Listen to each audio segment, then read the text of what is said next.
सही नहीं। मैं आपसे बात करूं, जो मेरे दिल में है मैं आपको कह दूं, और जो आपके दिल में है वो आप मुझे कह दो। अगर प्रशासन ने मुझे पूरी तरह रोकने की कोशिश की, बैरिकेड लगाया और मैं पीछे के रास्ते से आके यहां आ गया। देखिए, दलित, पिछड़ा वर्ग, अति पिछड़ा वर्ग, आदिवासी वर्ग, आपके खिलाफ इस देश में 24 घंटा अत्याचार होता है।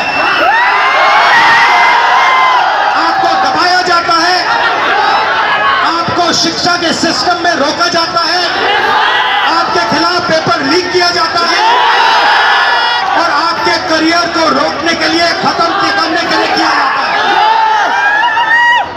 हमने 3 मांगे की है।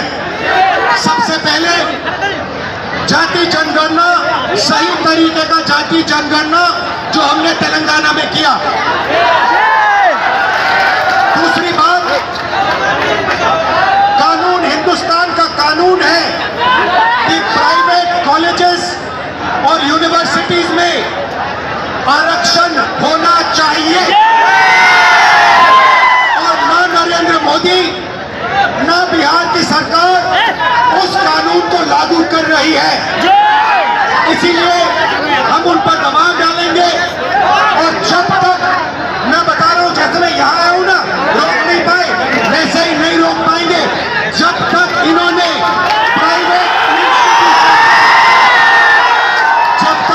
प्राइवेट इंस्टीट्यूशंस में रिजर्वेशन नहीं किया, तब तक हम आगे बढ़ते जाएंगे, लड़ते जाएंगे। आप 90% हो, आप अपनी स्ट्रेंथ समझो। आपको भटकाकर, डराकर, दबाकर, आपके ध्यान को इधर उधर करके आपको रोका जाता है। इस देश में आपके लिए कोई जगह नहीं है। 90% के लिए इस देश में कोई रास्ता नहीं है। आप ब्यूरोक्रेसी को देखो, सीनियर ब्यूरोक्रेसी में आपके कितने लोग, 0। आप कॉर्पोरेट इंडिया को देखो, कॉर्पोरेट इंडिया में आपके कितने लोग, 0। आप हाई कोर्ट देखो, आपके कितने लोग, 0। आप एजुकेशन सिस्टम के मालिकों को देखो, मेडिकल सिस्टम के मालिकों को देखो, आपके लोग कितने, 0। मगर मनरेगा की लिस्ट निकालो, आपके लोगों से भरी हुई है।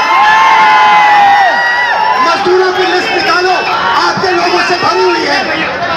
सारे के सारे कॉन्ट्रैक्ट, सारा का सारा धन 5-10% के हाथ में जाता है और आपको उल्टी सीधी बात बताकर आपके ध्यान को इधर उधर कर दिया जाता है।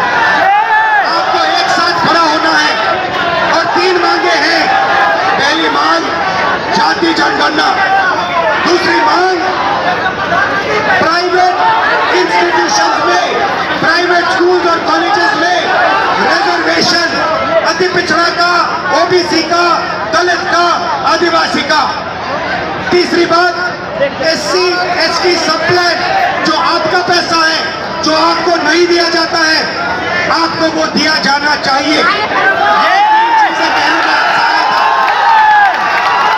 ये बात समझिए। अब एक बात समझिए, बिहार की पुलिस ने अभी मुझे रोकने की कोशिश की, रोक नहीं पाई। पता है क्यों नहीं रोक पाई? नहीं, इसलिए नहीं रोक पाई क्योंकि आपकी शक्ति मेरे पीछे है। आपकी शक्ति मेरे पीछे है, इसीलिए कोई, दुनिया की कोई शक्ति उसको रोक नहीं सकती है। हमने कहा, हमने नरेंद्र मोदी से कहा, पार्लियामेंट में कहा, तुम्हें जाति जनगणना करना पड़ेगा। हमने उससे कहा कि तुम्हें संविधान को यहां माथे पर लगाना पड़ेगा। नरेंद्र मोदी जी ने आपके दबाव से डर कर जाति जनगणना हिंदुस्तान में घोषित किया है। आपके दबाव से डर कर उन्होंने कॉन्स्टिट्यूशन अपने माथे पर लगाया, मगर वो लोकतंत्र के खिलाफ है, संविधान के खिलाफ है, जाति जनगणना के खिलाफ है। और जो 90% हिंदुस्तान की गरीब आबादी है, अति पिछड़ा, दलित, आदिवासी, माइनॉरिटीज, ये इन सब के खिलाफ है। ये अदानी अंबानी की सरकार है, ये आपकी सरकार नहीं है। आपने इतने प्यार से मेरी बात सुनी, इसके लिए आप सबको दिल से बहुत बहुत धन्यवाद।